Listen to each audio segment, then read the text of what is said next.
Et balance, attendez, je vais l'appeler, je vais lui demander comment elle va en ce moment. Allô, Mélissa? Ah ouais, tu vas bien? Quoi? Kevin, il sort avec Sophia? Non mais attendez, c'est pas possible. Je suis désolée, je vais devoir rendre l'antenne SMJ à l'écoute parce que là, faut trop qu'elle me raconte. Ouais, donc tu me disais?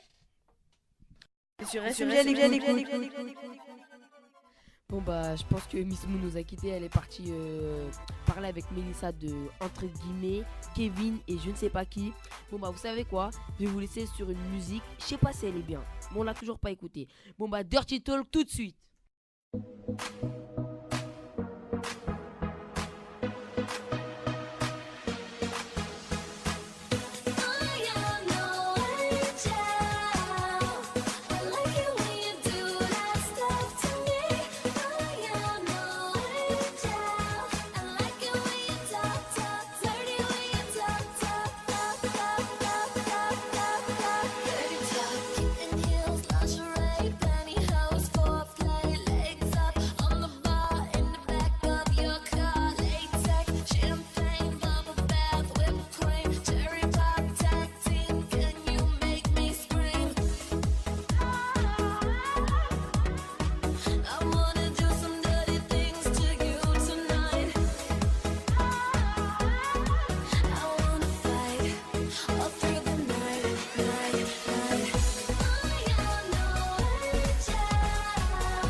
Bon voilà, c'était Dirty Talk tout de suite avec nous. Moi sérieusement, elle m'a plu. Mais est-ce que l'équipe, est-ce que ça vous a plu? Ouais!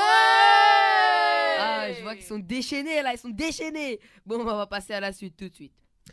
Bien sûr, pour fêter les 40 ans de la classe électro-acoustique, nous avons rencontré les deux profs lors d'une rencontre musicale et d'un groupe de jeunes pantinois venus à leur rencontre. Bonjour, depuis quand ce studio existe et qui l'a fondé? Le studio, c'est une classe, c'est un studio pédagogique de musique électroacoustique où on apprend à composer de la musique électroacoustique et il a été fondé en 1972. On fête les 40 ans cette année et il a été fondé à l'époque, à Pantin, c'était un conservatoire expérimental qui a été fondé par Michel Decoust, Irène Jarski, Martine Jost et Fernand Vandenbogart. C'était une espèce de collectif qui ont créé le conservatoire expérimental de Pantin, il n'y avait pas de conservatoire à l'époque. Et puis petit à petit, ça s'est transformé en conservatoire qu'on a maintenant. Et le studio existe toujours, la classe existe toujours.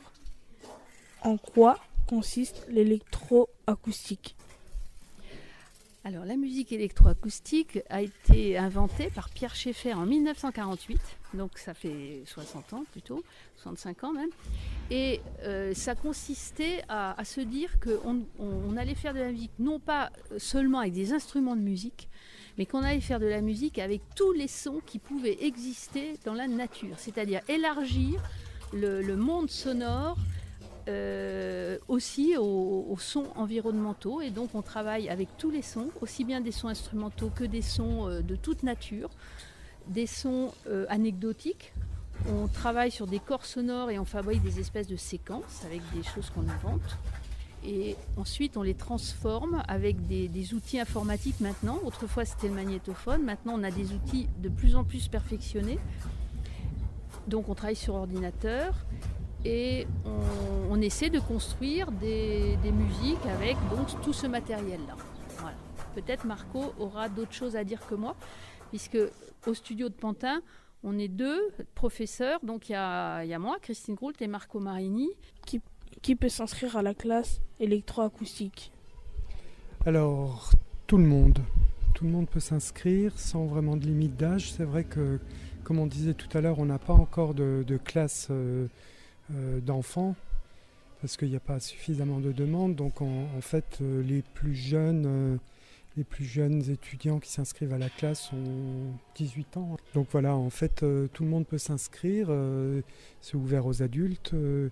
On a des gens qui ont des profils extrêmement différents parce qu'il y a des gens qui viennent de la musique, il y a des gens qui sont en études de composition instrumentale dans d'autres conservatoires, il y a des gens qui viennent du théâtre, des gens qui viennent de la vidéo, etc. Donc les profils sont très diversifiés. En fait, peut-être qu'il y a d'autres questions aussi, mais à Pantin, disons que comme le studio a été créé il y a longtemps, c'est la plus ancienne classe d'électroacoustique qui existe en France.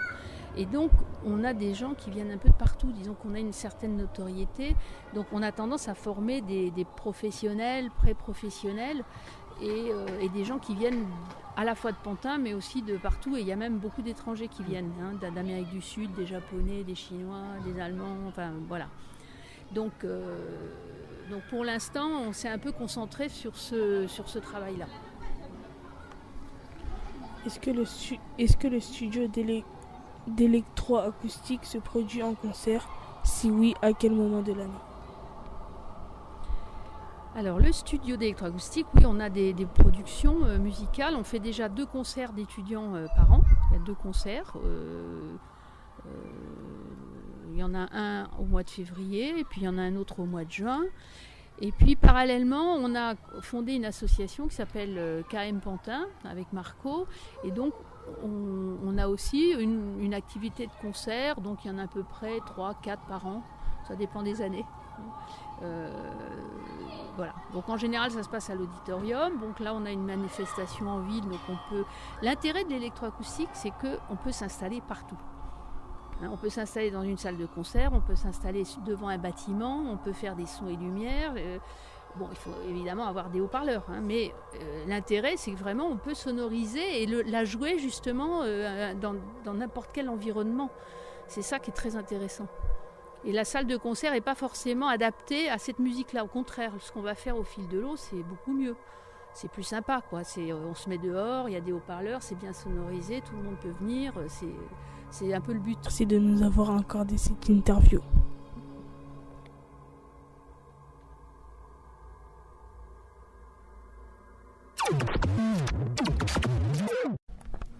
Est-ce que ça vous a plu la musique ?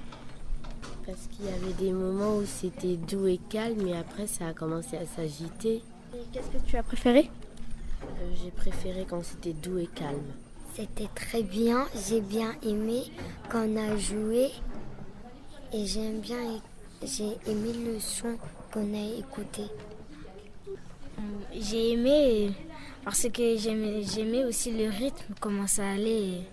J'aimais bien, c'était rigolo de taper sur les touches.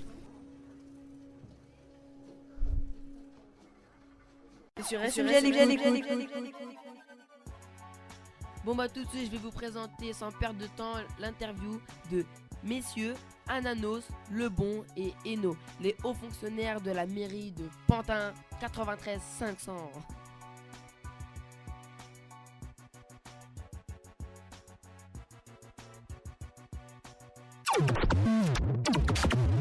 Bonjour, présentez-vous s'il vous plaît. Bien, bonjour.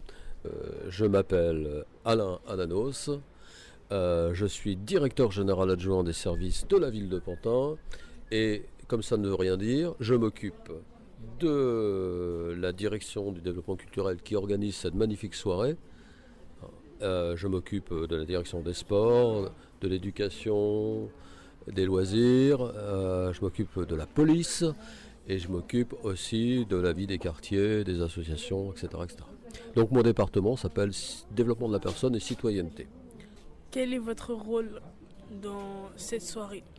Dans cette soirée, tous les gens qui sont là travaillent beaucoup pour organiser en fait la vie culturelle, s'occuper des jeunes, etc., etc.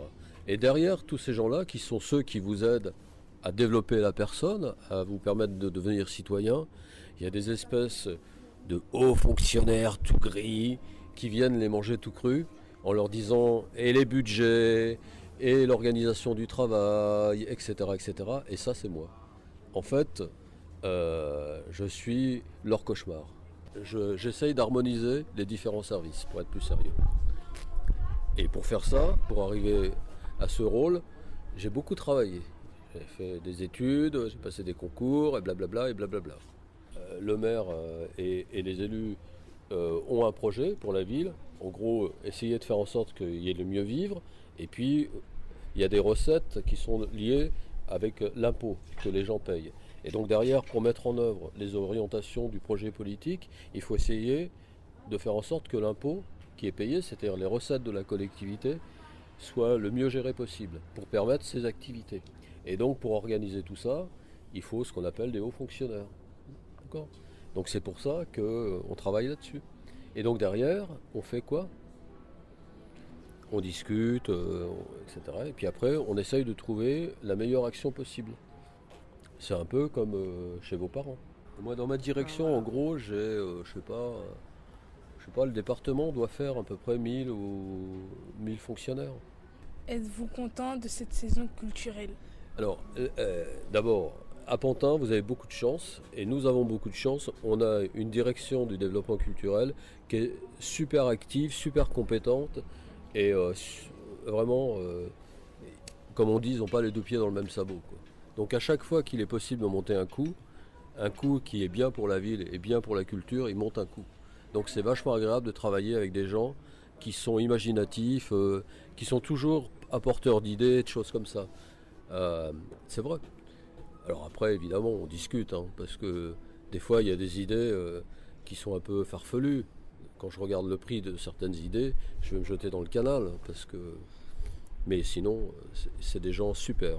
Et la saison, elle est magnifique. Mais ça fait 2 ans que je suis là. Ça fait 2 saisons à laquelle je trouve qu'ils font un boulot remarquable, quoi. Je vais vous présenter après Philippe Bon, le directeur de cabinet du maire. Le directeur de cabinet, c'est celui qui assiste et qui accompagne le maire dans la décision politique. Donc c'est un métier aussi de la collectivité, différent du mien, qui est plutôt un métier de l'administration.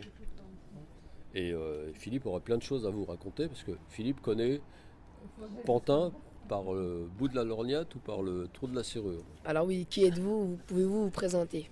Très bien. Bah oui, moi je suis le directeur de cabinet du maire. Donc comme on vous le disait, dans les grandes villes, les maires ils sont assistés par un cabinet qui s'occupe d'organiser leurs activités, de transmettre les orientations politiques. Et dans un cabinet, ça comprend un directeur de cabinet, c'est ce que je fais, et des collaborateurs de cabinet. Donc on assiste le maire dans toutes ses décisions et dans toutes les fonctions qu'il a. Donc ici à Pantin, le maire, il est d'abord maire de cette ville, il est conseiller général, donc c'est-à-dire qu'il a un rôle au sein du conseil général de la Seine-Saint-Denis. Il est président de l'office HLM, Pantin Habitat, qui est l'office qui gère tous les logements sociaux de cette ville, et il est président d'une communauté d'agglomération de 9 villes de Seine-Saint-Denis qui regroupe 400 000 habitants. Le but d'un cabinet, c'est de l'aider dans toutes ses activités, dans la décision politique, dans l'accompagnement, dans la transmission de ses orientations politiques à l'administration. Voilà un peu le rôle du directeur de cabinet. Le cabinet du maire, c'est un peu l'interface entre le maire et les Pantinois et les Pantinoises. Donc toutes les préoccupations des Pantinois, on les fait remonter et on essaie d'apporter des solutions, aussi bien en termes de services publics ou autres, aux Pantinois et aux Pantinoises. Oui. Directeur général des services. Un mot pour la radio des jeunes du SMJ. Bonsoir. Bonjour, présentez-vous. Alors, je m'appelle Jean-Louis Hainaut et je suis le directeur général des services de la ville de Pantin. Donc, le chef de l'administration, si vous voulez, qui dirige les services. Et voilà une belle musique pour accompagner cette présentation. Chef de l'administration. Et j'imagine que vous faites un reportage audio ? Oui. Et vous la diffusez quand ? Le 28 septembre. Eh bien, je serai en tout cas à l'écoute le 28 septembre. Merci beaucoup. Merci de nous avoir accordé toutes ces interviews. Et sur SMJ, de la musique, reportage, des interviews, sur SMJ. Bon bah tout de suite à mes côtés, je vais vous présenter Gérard Mangemal. Bon bah je vais laisser parler. Hein. Ah merci Idriss, de rien. Donc aujourd'hui, Gérard Mangemal. Il mange mal, il mange mal. Je vais présenter le coin culinaire de l'émission. Donc c'est très simple. Voilà, jeunes et jeunesse. Quand vous rentrez chez vous, vous avez toujours des difficultés parce que le frigo est vide. Vos parents n'ont pas fait les courses, c'est la catastrophe. Vous ouvrez le frigidaire, qu'est-ce que vous trouvez ? Simplement du jambon, bien sûr, halal, et quelques petits morceaux de fromage. Bon, ça peut être, je ne vais pas dire les marques, mais ça peut être par exemple de la vache qui rit, du kiri et autres fromages qui se suivent. On a du président aussi. Hein. On peut avoir du président, bien sûr, si on en trouve, mais forcément, si les parents n'ont pas fait les courses, il vous reste peu de choses. En regardant bien, on peut trouver donc du jambon. Déjà, c'est déjà ça de gagner. Ensuite, on prend du fromage. Bien sûr, si on n'a pas de pain, on peut prendre des biscottes, mais en général, on a toujours un petit morceau de pain rassis à la maison qu'on n'a pas donné aux pigeons. Donc, c'est simple. Vous prenez le pain rassis. Première étape. Vous mettez un peu de lait ou simplement un peu d'eau. Vous passez simplement au four. Attention, si vous êtes trop jeune et moins de 10 ans, bien sûr, faites ce geste-là en compagnie d'un adulte ou d'un parent. Gérard, excuse-moi, Gérard mange mal. Oui, bien sûr, Idriss, je t'écoute. On aimerait savoir, une fois avoir mis tout ça dans le four, on le tourne à combien de degrés ? Le thermostat est à 200 degrés. D'accord. Attention quand on sort le pain du four. Une fois le pain sorti, on le coupe délicatement en 2 parties. Ensuite, si on a un peu de salade ou un peu d'huile d'olive, on pose délicatement de l'huile d'olive dessus avec le jambon suivi du fromage. Et ensuite, si vous avez un peu de salade, vous mettez une petite tranche de salade que vous remettez soit au micro-ondes pour que ça cuise beaucoup plus vite ou au four. Et à ce moment-là, vous laissez au four pendant 5 minutes, vous laissez un peu de fromage, si vous en reste un peu de gruyère par exemple, sur le dessus. Et ensuite, une fois sorti du four, vous le mangez bien chaud. Voilà, c'était la recette du jour, le fourre-tout, présenté par moi-même, Gérard Mangemal. Eh ouais, on le mange comme un escargot tout chaud.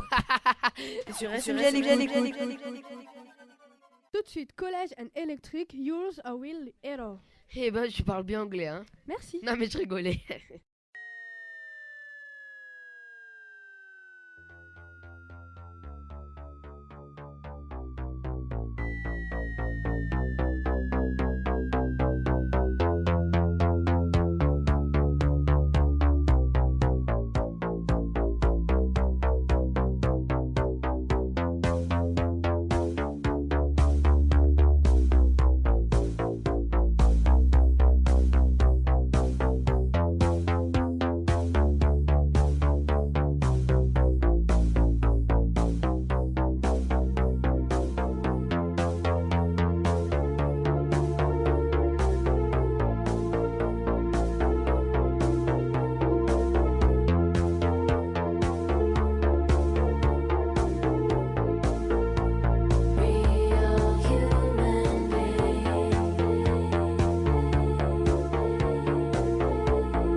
sur SMG l'écoute. C'était Collège and Electric, Yours a Will Hero. Ok, merci beaucoup. Bon bah on va procéder à la présentation du moulin à houire.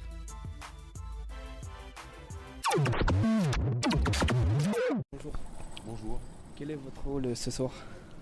Ce soir, mon rôle, il est juste de finir pour demain notre travail autour du moulin à houire pour l'accueil de demain après-midi en atelier avec les gens qui viendront donc se mettre en aventure dans l'univers sonore proposé par Christine Groux et Marco. En fait, Christine et Marco ont enregistré des sons, donc des sons concrets de la ville, de Stalingrad au pont de Bobigny, tout ça le long du canal de l'Ourcq. Et avec Alexis, on les a mis en ordre dans le moulin à houire. Et en fait, le moulin à houire, c'est un système interactif qui, comme tu as pu essayer tout à l'heure, crée un lien entre le geste et le son. Jouer un instrument de musique, c'est clairement ça. C'est un média entre tes gestes et un son que tu produis avec l'instrument. Bon, le moulin, c'est dans ce principe-là. C'est de créer un lien entre les gestes et les sons.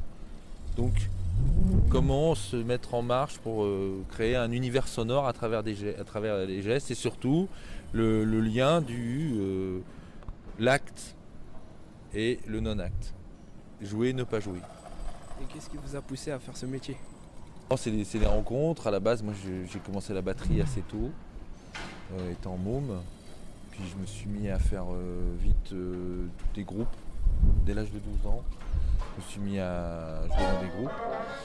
Puis après, je suis parti, c'était plutôt du rock. Je suis parti dans l'univers du jazz. J'ai rencontré plein de gens. Et de ces rencontres, comme le jazz est une musique extrêmement vivante, de gens extrêmement curieux, très aventureux, de gens qui sont prêts à faire tout, à inventer sans cesse, et j'ai eu la chance de pouvoir partir comme un grand curieux sur les routes du monde de la musique. Merci. Merci à vous. Au revoir. Vive la radio.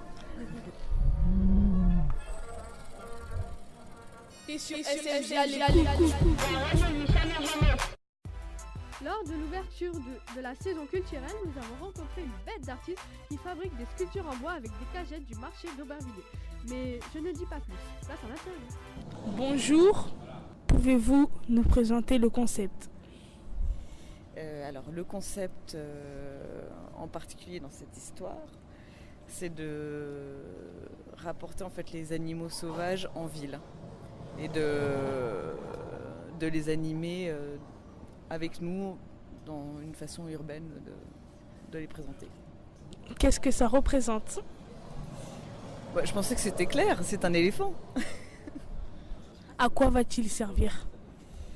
C'est une bonne question, peut-être à faire rêver, peut-être à donner envie de construire des choses avec d'autres gens.